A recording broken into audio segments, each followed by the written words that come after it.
Welcome, everybody, to A Decade Never to Be Forgotten. This is with Savannah, and we are in year two, which is 2026 now. Savannah, welcome back. How are things going? Things are going pretty well. A lot has changed since last time we talked, so it's been a very exciting year for sure. Yeah, a lot definitely has changed. So let's start with the biggest thing, which is that I went to your wedding reception last, when was that? December? Was that right? Yep, December Yeah. 20th. There we go. So you got married and you weren't even dating when we talked at this time last year, but that was one of your goals was to get married eventually, but you just set a goal and you made it happen. So tell us Yeah, about that and who how thought it that would came happen to this year? be. Um, so yeah, I mean last year at this time, I'd been home from my mission for about 2-ish months, maybe 3, maybe a little bit longer, I don't know. Um, but yeah, basically over the summertime, I started dating the guy that I dated in high school. And we dated like on and off for a really long time previously, but we broke up before our missions. We like kind of kept in contact but not really. So it was just kind of crazy how it all went down. We were both home for the summer and then we started dating and things got pretty serious pretty quickly and we knew we wanted to get married, so we did it really fast. But I yeah, mean, it's it's been it's great cool so far. because I know you and your family and him and his family and it's great. And you guys dated before the mission, but before your missions, did you think that you were going to get married back then? Was it on your mind or were you just high school dating or what was that? I mean, like kind of.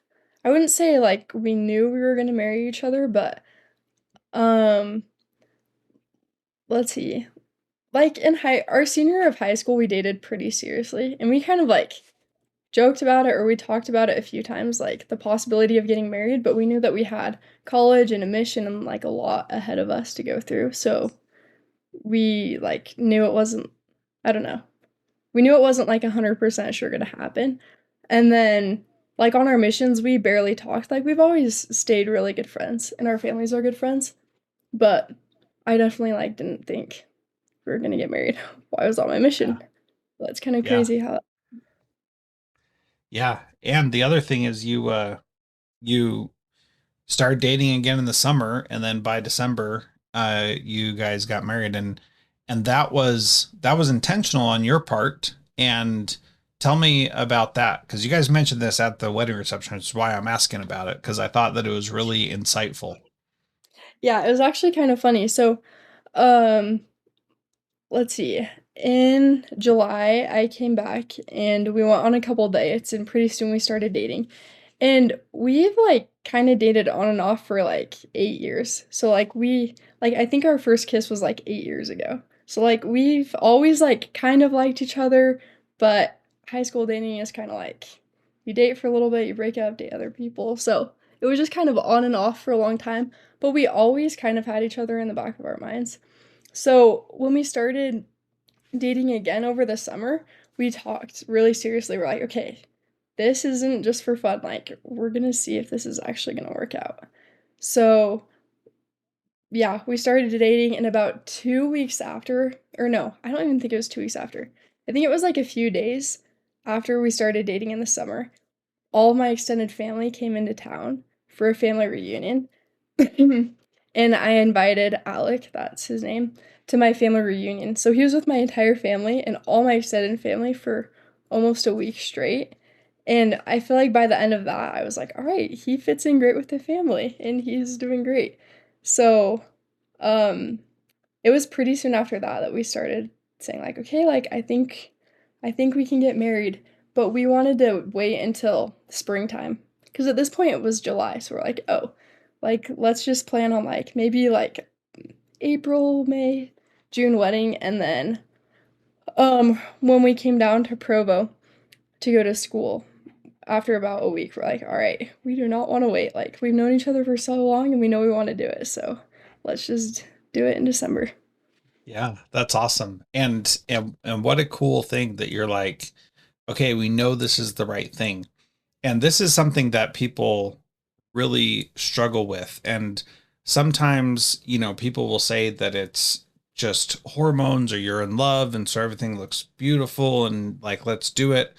But you and Alec are both spiritual people. So it wasn't like you just were like, okay, let's do it. And you didn't take any time to pray about it or get a spiritual insight into it. So what can you share that's appropriate that you want to share about that spiritual understanding and knowing that is different than, this is a smart idea because we love each other and we get along with each other's family. Like, talk about the spiritual aspect of how you knew that it was the right thing to do to marry him so quickly.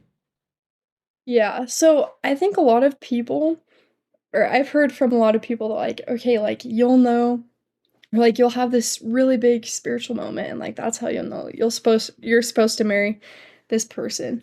But I feel like I never really had like a huge spiritual moment where I was like, this is exactly what I'm supposed to be doing.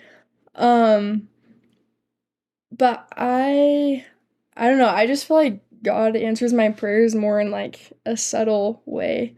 So I mean, like, things felt really good, and I feel like once things were feeling good and once we talked about getting married, I was, like, a little bit nervous, like, "Alright, is this the right thing?" So I prayed about it, and I honestly, like, didn't get a huge answer, but I just, like, felt peace and I felt good about it. So I kinda took that as, like, "Alright, if I don't feel bad about it, like, if I feel peace, like, that means that I can make my own decision." So I just, like, moved forward with it, and we got to know each other even better, and um, the more we got to know each other as well and, like, got to know each other on more of a spiritual level too, I felt more of that confirmation, like, "Okay, this is the right thing." Yeah. And the thing what I love about that is that you did get a spiritual impression and it was peace, which is one of the fruits of the spirit. So that is totally appropriate. And it doesn't have to be this big, like angels are showing up saying this is the right thing. It can be simple, something as simple as I felt peace. And for as big a decision as getting married is, it can be that simple, which I think is just amazing. But the other part of that is that you've learned how to listen to the spirit, especially on your mission, but at other times in your life. And so you know when the spirit's telling you this is the right thing to do. Anything else you want to add about that? Yeah, I just kinda along the lines of what you're saying, like, I feel like we don't always need a super big, huge answer or confirmation to do something as long as I feel like if God is not telling us, like, "No, do not do it," it means that He's letting us use our agency and make a decision, and He trusts us to make decisions, Yeah. and He'll make our decisions right in the end. Yeah, for sure. I love that. And that's such a great answer. For me, when I got married, it was something very similar where it wasn't like angels saying Stacy's the right person, but it was just like this is the right thing. And I found that with so many decisions in my life that it just feels like it's the next right thing and you don't have to overthink it. You don't have to make it some big thing that it's not. You just recognize that it's the next right thing in it. And that's a great thing. So let's talk about some other things that we had mentioned before. One of them is that you wanted to keep the good habits from your mission. So what does that look like now? Because things are quite a bit different than they were a year ago. You've got a different kind of roommate than you had before, and so what does that look like? Keeping the good habits, and how are you doing with that? And where are you struggling? What's good? What's not? Like, let's talk about that. Okay, so, yeah, I feel like the good habits for me are just kind of like the basic fundamentals that you do that you do on a regular basis, so, like, praying, reading your scriptures, going to church, like going to the temple, having a calling, just kind of those types of things. So I feel like this year has been very interesting for me because I got home over a year ago and then from my mission. And then obviously, like, you're not like when you're a missionary, you're just 24/7. You're like reading your scriptures, praying, like preaching the gospel. You're just always doing that stuff. So you're just kind of always on that spiritual high. But the real world like isn't always like that. There's so many other things going on, school, work, like there's just a million other things. So for me it's been pretty interesting like trying to navigate that and trying to like maintain my spirituality and grow closer to God, but also like not having as much time to do that. Um, but yeah, I feel like what's really helped me has just been like reading the scriptures. And I remember after my mission, I was like, oh, I can't wait to go home just so I can like have even more time to study the scriptures. Like, not have more than an hour to Yeah. do personal study. But honestly, like, I just like don't quite have time for that. So, um, I think just having habits is really important. Like obviously I'm not reading my scriptures for an hour every day, but even if it's like a really busy day, I just try and like do it at the same time every day. Um, and yeah, I feel like even if you only have a couple minutes, like the act of doing it is just, I don't know, it just shows God that you're making an effort. And then I'd say also like going to the temple has helped me a lot too. Um, I try and go every week, but I probably end up going 2 or 3 times a month. But I feel like that's really helped me go and like um do initiatories or do an endowment session or even like go do ceilings and listen to the ceiling Yeah. ordinance and everything. It's Yeah. been super helpful. Yeah. That's good. How does going to the temple regularly help you? Because you brought that up last year also that you didn't mention it at first, but then you talked about how it became central for you and that weekly temple visits were your goal. So what like tell me more about the temple and why that matters so much to you. Yeah, I mean, I just feel like it's I like this is like the most basic answer ever, but I honestly just like feel a lot of peace there. And I feel like when I have a lot going on, with school or just other parts of life and I go to the temple, I just like don't have to think about the other things. And I feel like I am strengthened. I guess it sounds like so cheesy and like super cliche when I say it out loud. Um, but honestly, I do feel that peace. And the other cool thing about the temple is I feel like every time that you go, you can learn something new. And I feel like sometimes when I do an endowment session, it's like super long and sometimes it's really hard to like focus or like I'll admit like there are so many times where I like fall asleep or I just don't get very much out of it. But I've been trying to just like pick out at least one thing from the temple every time I go. So I feel like it's been cool to like go and intentionally try and find something new, just kind of like make it a game. Um and then Alec and I have also gone back to do ceilings a couple times because on your wedding day like you I don't know. I feel like there's so many Yeah. other things going on that you don't really pay attention to it. No. So it's been cool to like listen to those promises as well. Yeah, for sure. That is definitely something that is very real. And every time you do it, you grow closer to your spouse also. And sharing that time together and that worship time together is really valuable. So that's good. What are some of the it's only been a couple months or a month and a half, so not very long. But what are some of the biggest adjustments you feel you've had to make getting married? And like how are you managing that and what is that looking like for you? I think the biggest adjustment has probably been like making food, like cooking. I am not used to really doing that, but it's like it's been super fun and I'm starting to enjoy it a lot. So, yeah, I feel like it's very different like cooking for two people. Um that's just like Yeah. kind of a funny thing.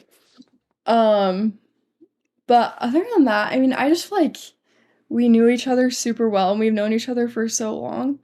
So it hasn't been like I feel like there haven't been any, like, crazy surprises that I wasn't expecting.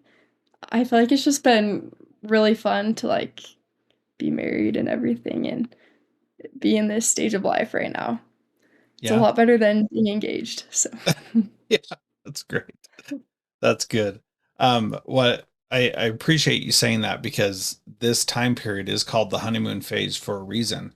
And so there are going to be trials and challenges and struggles. And that's a lot of what we talk about on this is what are those things going to be and how can we be spiritually prepared so that they don't destroy us, but that they refine us, which is the whole point of the trials and struggles that we go through.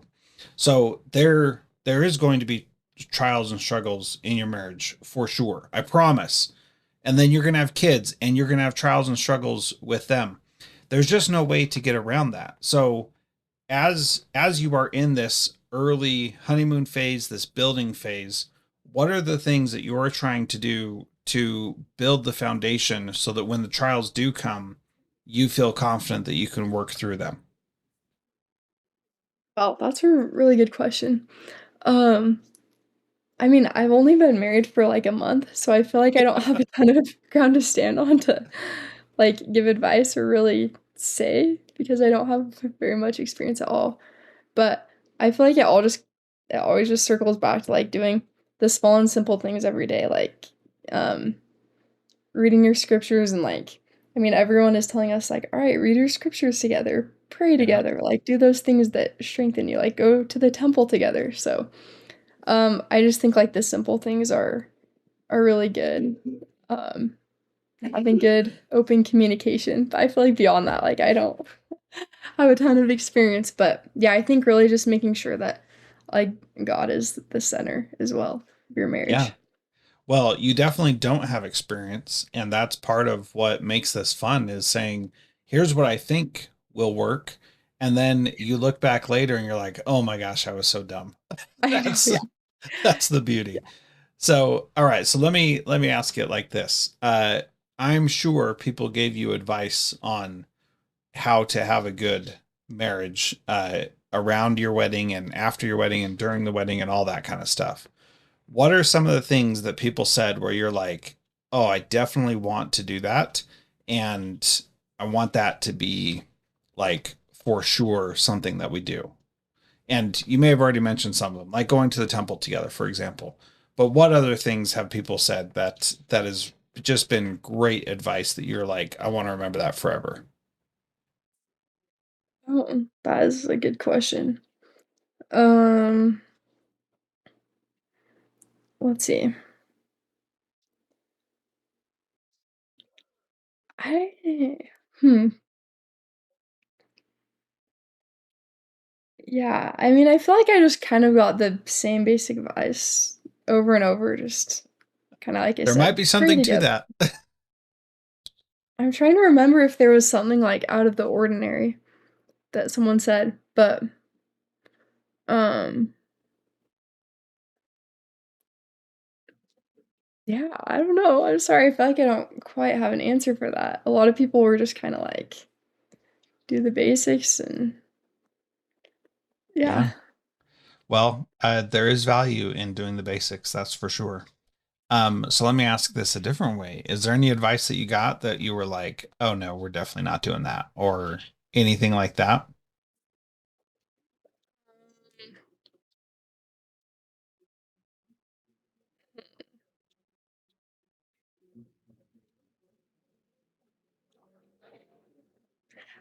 I feel like uh, I'm trying to think.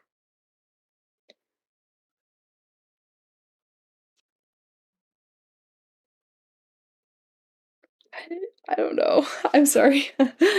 Okay, we can definitely move on from this topic. All right, let's go on. One of the things that you talked about before was you were undecided on your major last time we talked.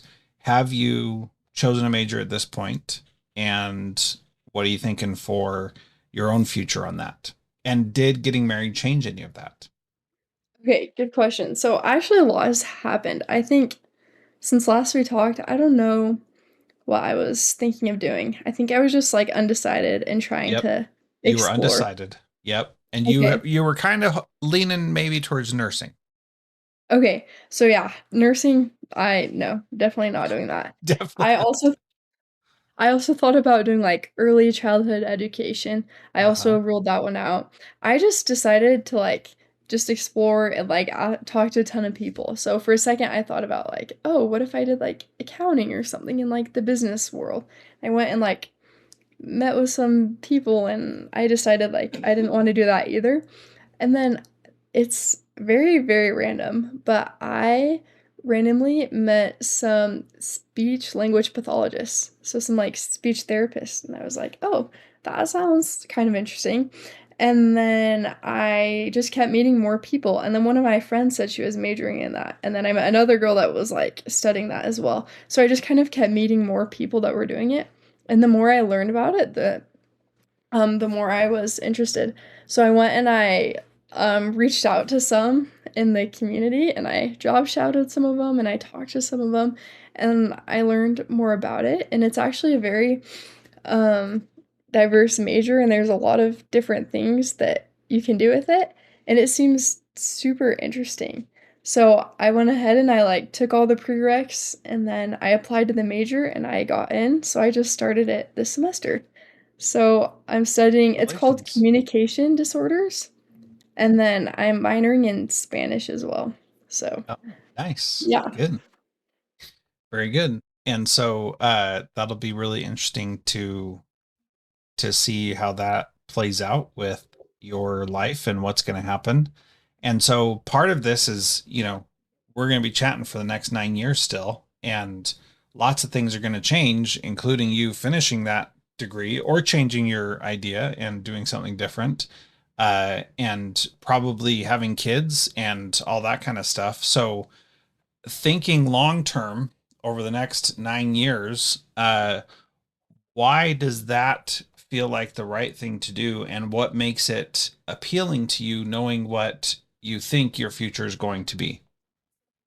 Yeah, I think it mainly interests me just because you're interacting with people every single day. So I think it's like super fulfilling to interact with people and to be able to help people. And before I got in the major, I always just thought that the only job was like a school speech therapist that like helps kids that can't pronounce their R's or like certain things like that. But I've learned that there are actually like a ton of different branches of it, and um yeah, you can also work in a hospital, or you can become like an audiologist, or you can like have your own private practice or help people recover from strokes and aphasia, and like there's just like a ton of different branches. So I feel like I kind of, because before I wanted to either do like be a teacher or do nursing, so either like medical or just interacting with people, but I feel like it's like in a way kind of like a mix of both of those together. Yeah. Um and it seems just like pretty flexible and everything. You do have to get a master's to become an SLP, which I mean is cool, I guess. So I'll plan on doing that as well. But yeah, I feel like it just seems like a really good job, and I've met a ton of people that do it, and everyone just talks about how much they love it and how much they get to interact with people. Um, and then I've also wanted to use Spanish towards something. So it seems like kind of the perfect major to like minor in Spanish as well. So anyways, I feel like it just kind of makes a lot of sense. Yeah, that's cool. I like that. So, where do you see your own spiritual gifts playing into that career choice or not? Um, let's see. I think one of my spiritual gifts is just like loving other people. Like, yeah, like I can't really think of a person that I don't like. I can't think of anyone that I hate. Obviously, like you like some people more than you like other people. So I feel like I Yeah. just like genuinely enjoy um spending time with people and being around them. Um and I like helping people, so it seems like super fulfilling to just be able to like help people learn to or like recover from a stroke or something like that. Yeah, it Yeah. just seems like a fulfilling career. Yeah, that's great. And from my experiences with you, I have seen you be a loving person towards people, um, especially people who have struggles. And you haven't like you haven't shunned them or thought that they weren't worth spending time with or whatever. And so I think that's really valuable as well. That sometimes if somebody has a speech impediment or something or some communication disorder, to use the official term of the major, that people might not want to be around them or interact with them. And you've shown that that's not who you are, that you still love them, even though some people may not. And I think that's pretty cool. So I think that's a good gift. All right. So do you feel like you are drawn towards the helping victims or helping kids, working in a school? Which one feels most appropriate to you where you're at right now? I mean, I've only been in the classes for about 3 weeks, so I feel like I, still don't have, like, a super I don't know, I'm not super sure what I want to do, but it interests me. I mean, I love working with kids, so that interests me, but also it seems cool to, like, help adults because I feel like adults are definitely more, um, like, teachable and cooperative, so that interests me, but the answer will probably change. Yes, it will. That is part of the fun of doing Yeah. this, which makes it a lot of fun. And you're at such a great age because there's so much of the future that you just don't know. You know, like at my stage, I know that over the next 10 years, I'm going to be dealing with kids graduating from high school and possibly college, going on missions, things like that. And that's going to be my life. And you, on the other hand, you could go in so many different ways. I mean, you could get pregnant, or you could struggle with infertility, or you could uh, drop out of college to work to put Alec through school, or he could drop out of school to work to put you through school, or whatever. All these things could happen. And your pathways are so numerous right now that it's just really difficult to know what the future holds. And that's true for everybody, but after a while, you kind of are like, this is my life path, and I get it. You know, once you finish with this degree, you're probably going to go work in that field, although that may not happen also, but you know, you just don't know what the future holds. So, one of the things that we talked about last time was you being afraid of not getting married, and boom, Did I that is say that? done. It's You funny. did, yes. So, Solved the problem. yeah, solve that one. So, what is something that you are afraid of right now? And what is something that you are nervous or anxious about in the future? Um, I mean, just kinda how you were saying, like, there's a lot of unknowns, like, I just honestly don't know how my life will turn out, but I think that's kinda part of the fun of it, like, making those decisions and everything. Um, I mean, maybe a fear would be not being able to have kids, but I'm not really sure, I haven't thought a ton about my fears. That's okay. That's all right too. No worries. So thinking about the next year, so this program that you're in, you're gonna have to go through a master's. So you'll finish a bachelor's and then start working on a master's. Is that kind of the plan? Yeah, yeah, that's the plan, so we'll see Okay. how that goes. So, oh, one other thing that I forgot to ask about is you ran a marathon last year. Oh, I did do that. Yeah. Yeah. So tell me about that because that's not easy. Okay. So, let's see. I do not like running at all. Like, I hate running. But when I got home from my mission, I signed up to do a half marathon with my friend in January. And I had never run more than like 3 miles in my life. So, and we like I didn't really train for the half, but we just did it and like I was like, "Oh, I kind of enjoyed that. Like that's cool." So I was like, "You know what? We might as well just sign up for a real marathon." I more did it just like kind of check it off the bucket list type of thing. So, I signed up for the marathon in June. It was the Utah Valley Marathon. And I honestly was just like very lazy with training, but I was also very determined to do it. Like I knew I was like, okay, I know I want to do this, but I don't know. I got a ton of blisters on my feet while I was training, so I just kind of like decided to wing it and then I don't know. I don't really know how to explain it. It's kind of all over the place, but yeah, basically I did it.